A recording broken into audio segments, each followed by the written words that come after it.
সুরাইয়া, আজকে তুমি কি শিখছো?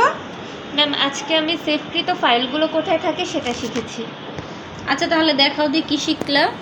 ঠিক আছে, প্রথমে আমরা সেভকৃত অপশনগুলো যেখানে থাকবে ওইটা জানার জন্য প্রথমে আমাদের ওপেনে যেতে হবে। আমরা যেটা সেভ করে রাখবো ওইটা আমাদের সবসময় ওপেনে থাকবে। তো আমি সেভ করেছিলাম যে প্যারাগ্রাফ, তো এই জন্য আমার প্যারাগ্রাফটা কিন্তু প্রথমেই রয়ে গেছে। আমরা যদি প্যারাগ্রাফে ক্লিক করি তাহলে আমাদের এই যে সেভকৃত অপশনটা এসে পড়বে, বা সেভকৃত যে ফাইলটা থাকে ওইটা আমাদের শো করবে।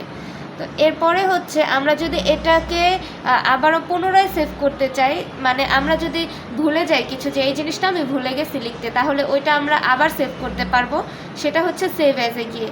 তো আমরা এটাকে আগে প্রথমে আমাদের প্যারাগ্রাফটাতে যাওয়ার পরে এই যে আসবে, আসার পরে আমরা হয়তোবা কিছু একটা ভুলে গেছি, ওইটা আমরা লিখলাম। তো আমরা কিছু একটা লিখবো, যেটা লেখার পরে আমরা যদি সেভ করতে চাই তাহলে আবার ফাইলে যাব, ফাইলে গিয়ে সেভ অ্যাজে যাব।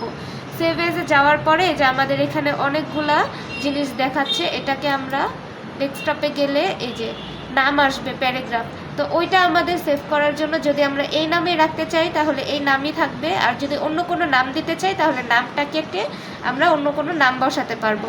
আমি এই নামটাতেই রাখবো, তাহলে এই নামই দিলাম।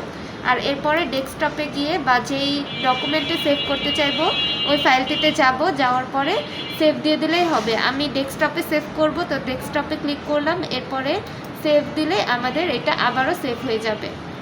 এটা চেক করার জন্য সেমভাবে আমরা আবারও ওপেনে যাব, ওপেনে যাওয়ার পরে এই যে এখানে আমার এটা আসবে, এই যে। আচ্ছা, ঠিক আছে, গুড।